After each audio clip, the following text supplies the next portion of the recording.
50 दिन मांगे हैं, 50 दिन। 30 दिसंबर तक मुझे मौका दीजिए मेरे भाई।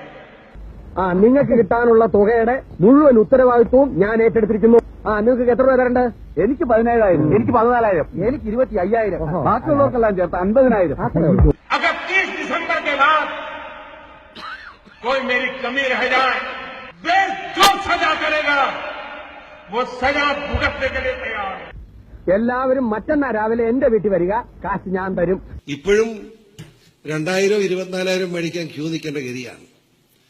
50 ദിവസത്തിനകം പ്രശ്നം പരിഹരിക്കപ്പെടുമെന്ന് പറഞ്ഞ പ്രധാനമന്ത്രിയുടെ ആ തീരുമാനം ഒരു വിധത്തിലും മാറാനുള്ള സാധ്യത കാണുന്നില്ല.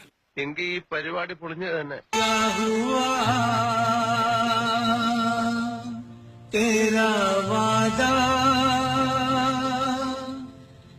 നാട്ടിലെ മുഴുവൻ പാപ്പരീകരിച്ചു, എല്ലാവരെയും ഫക്കീർമാരാക്കി നമ്മുടെ പ്രധാനമന്ത്രി. പ്രധാനമന്ത്രിക്ക് ഒരു ബുദ്ധിമുട്ടില്ല, അയാൾ ഇങ്ങനെ ലോകം മുഴുവൻ ചുറ്റിക്കളിക്കും. ഒരു 8 മുഴം വയറ് കിട്ടുമോ? വേണ്ട, ഒരു 8 മുഴം കയറ് കിട്ടുമോ? എനിക്കൊന്ന് തൂങ്ങിച്ചാവാൻ. പ്രധാനമന്ത്രി വേറെ ആത്മഭൂതിയൊന്നും ചെയ്യണ്ട, തെറ്റിപ്പോയി എന്നൊന്ന് പറഞ്ഞാൽ മതി. മുതലാളി വിഷമിക്കാതിരിക്കും, നമുക്ക് സമാധാനമായിട്ടിരുന്ന് ആലോചിക്കാം. എങ്ങനെ സമാധാനമായിരിക്കോടോ? രൂപ 1ഉം 2ഉം അല്ല, എനിക്കൊന്നും അറിയാൻ മേലടോ, എന്റെ തല ചുറ്റുന്നു. അദ്ദേഹത്തിന്റെ ഏറ്റവും വലിയ 50 ദിവസം നിങ്ങൾ പ്രയാസപ്പെട്ടാൽ മതി, പിന്നെ എല്ലാം നേരെയായിരിക്കും. പ്രയാസമൊന്നും തീരാൻ പോകുന്നില്ല.